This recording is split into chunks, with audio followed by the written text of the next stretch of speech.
لە جێگبینەران سڵاتانە ببینەرانی عزیزی شار پرس ئەمڕۆ 10 نۆڤەمبەر ساڵێک تێپەڕ دەبێت بەسەر کۆچی دوای سیاسەتمەداری گەلی کورد قادری حاجی عەلی. ئەمڕۆ لە مەراسیمێکدا لێرە هاوڕەکانی وە خانەوادە و کەسوکاری قادری حاجی عەلی لێرە ئامادەن لە ساڵیادی کۆچی دوایی قادری حاجی عەلی سیاسەتمەداری کورد. دیارە قادری حاجی عەلی لە ساڵی 1955 لە بنەماڵەیەکی دیاری شاری سلێمانی لەدایک بووە و خاوەنی 5 برا بووە، 5 برای پێشمەرگە و برای هونەرمەندی گەورەی کورد هونەرمەند حەمەد جەزایە. قادری حاجی عەلی لە 10/11 2021 بەهۆی نەخۆشی کۆڕۆناوە گیانی سپارد. لێسادا لایەن کەسوکار و هاوڕێ و نزیکەکانی قادری حاجی عەلی ئەمڕۆ لە ساڵیادی کۆچی دوایی ئەو سیاسەتمەدارەدا مەراسیمێکیان ساز کردووە بۆ لادانی پەردە لەسەر پەیکەرێکی تایبەت بۆ قادری حاجی عەلی کە دروست کراوە لێستا لەلایەن نزیکەکان و هاوڕێکانی خۆیەوە بڕیارە لە مەراسیمێکدا پەردە لەسەر پەیکەرەکە یا ببرێت و دوجار سەردانی گڵکۆ و مەزاری قادری حاجی عەلی دەکرێت لەلایەن هاوڕێ و خانەوادە و کەسوکارەکەیەوە.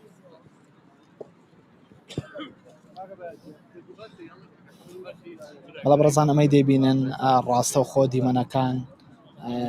بەشداریکردنی ژمارەیەک لە سیاسەتمەدار و هاوڕێ و دۆست و کەسوکاری قادری حاجی عەلین کە لە ساڵیادی کۆچی دوایی ئەم سیاسەتمەدارەدا لە ئێستادا بەشدارن لێرە.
بەڵە بەڕێزان ئێستا دەمەوێت یەکێک لە نزیکەکانی کۆچ کرد و قادری حاجی عەلی بدوێنم لەسەر چۆنێتی ئامادەکاریەکان. دەچمە لای کاک عەتا برای کاک عەتا سڵاوت لێبێ. ئەم کاتت باگەشەیەکی ڕاستەوخۆ لەگەڵتان ئامادەکاریەکانتان چییە؟ تەنها بە کورتی ئامادەکاریەکان چییە؟ ئەتوان بێنە سەرەوە هەموو شتێ ببین لەسەرەوە و زۆر سپاسانەکەین. دیارە لە ئێستادا هاوڕێ و دۆستەکانی قادری حاجی عەلی بەڕێوەن بۆ سەرگڵکۆی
گەشتنی هاوڕێ و دۆست و کەسوکار و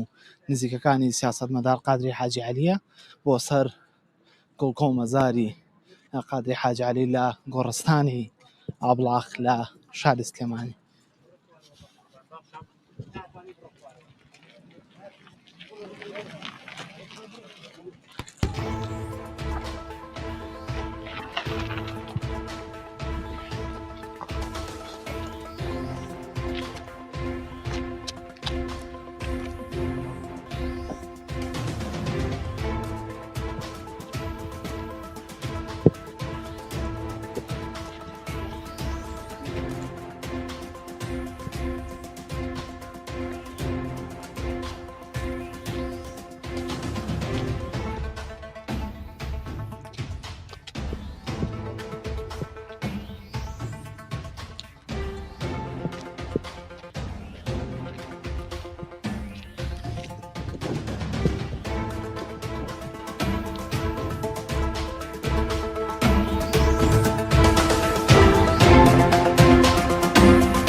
بەڵام ڕەزان ئێستا ساتی گەیشتنی بەشێک لە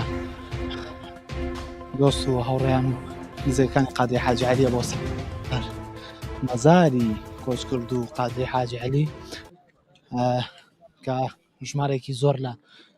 هاوڕێکانی و ژمارێکی زۆر لە سیاسەتمەدارەکان و نوێنەری حیزب و لایەنە سیاسیەکان لە ئێستادا لێرە ئامادەن لە ساڵیادی کۆچی دوایی سیاسەتمەداری کورد قادری حاجی عەلی.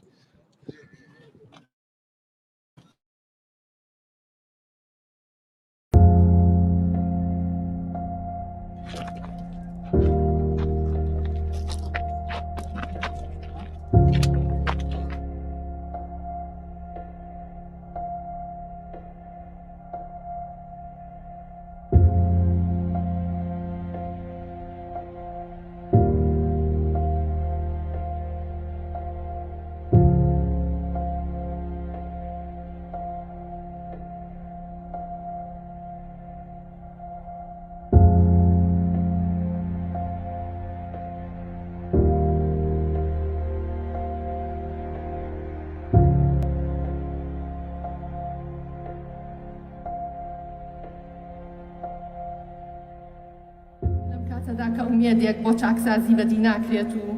ڕۆژ بە ڕۆژ ژیانی هاونیشتیمانیان خراپتر دەبێت لە دەستدانی قادری حاجی عەلی خەسارەتێکی گەورە بوو بە تایبەتی بۆ بەرەی دەنگە ناڕازیەکان لەبەر ئەوەی سیمبولی گەشانەوەی ئومێدی چاکسازی و کۆکەرەوەی هێز و ئیرادەی بەرەنگاری بوونەوەی گەندەڵکاران بوو. کە قادری حاجی عەلی ئەو کەسە بوو کە بەدوای بەرپرسیارەتیان نەئەگەڕا چونکە خۆی بە بەرپرسیارە زانی بەردەوام بیری ئەکردەوە ئەیخوێندەوە خەڵکی ئەبینی بۆی بتوانێت بە زانیاری ڕاست بڕیاری ڕاست دروستکە. تا قادر هەمووچی کۆمەڵایەتی خێزان و خانەوادەکەی بوو، هەمووچی هاوڕێیانی خەباتی سیاسی شاخ و هاوکارانی دوێنێ و نەیارانی ئەمڕۆی بوو، هەم خۆشەویستی کاسبکارانی شار بوو کە ڕۆژانی هەینی لە چایخانەی شەعبەوە تا دەگاتە دوکاندارەکان بەسەری دەکردنەوە، هەم دۆستی نووسەران و ڕۆژنامەنووسان و هونەرمەندانی سەربەخۆش بوو. هەر دۆست و نەیارێکیش لەگەڵ خوا لێخۆش بوو قادری حاجی عەلی ماوەڵەی سیاسی کردبێت شاهیدی ڕۆڵی جوامێرانەی ئەون لە هەوڵدان بۆ کوژاندنەوەی ئاگری ناکۆتی و بەدیهێنانی ئاشتی و تەبایی سیاسی.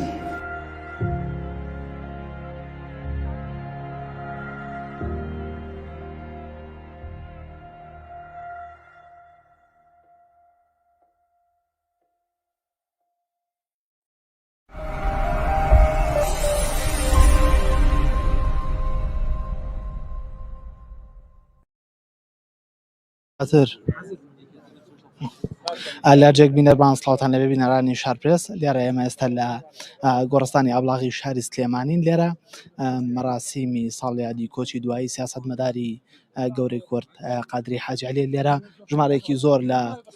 سیاسەتمەداران نوێنەری حکومی و نوێنەری هێزوولایەنە سیاسیەکان و خانەوادە و کەسوکار و دۆست و هاوڕەکانی قادری حاجی عەلی لێرە لە ساڵ ڕۆژی کۆچی دوایی ئەو سیاسەتمەدارەدا لێرە ئامادەن لێرە مەراسیمێکی تایبەت بەڕێوە دەچێت بۆ ساڵڕۆژی کۆچی دوایی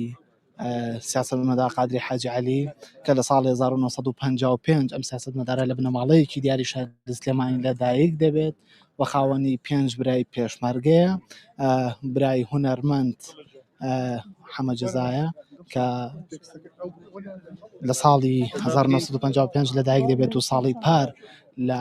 ڕێکەوتی دەی 11 2021 بەهۆی نەخۆشی کۆرۆناوە لە تەمەنی 65 ساڵیە کۆچی دوایی ئەکات. ژیانی سیاسی قادری حاجی عەلی لە ساڵی 1972 دەبێتە ئەندامی کۆمەڵی ڕەنجدەرانی کوردستان و لە ساڵی هەشتاکاندا دەبێتە بەرپرسی مەکتەبی ڕێخستنی کۆمەڵی ڕەنجدەران و لە یەکەم کۆنگری یەکێتی نیشتیمانی کوردستاندا دەبێتە ئەندامی مەکتەبی سیاسی ئەو حیزبەوە لە ساڵی 90ەکاندا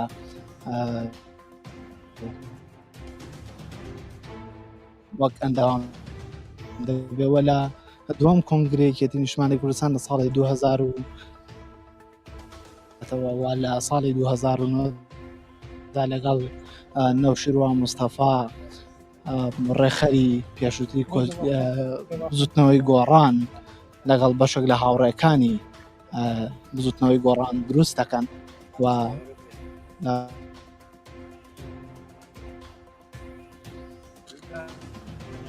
بەهۆی نەخۆشی کۆرۆناوە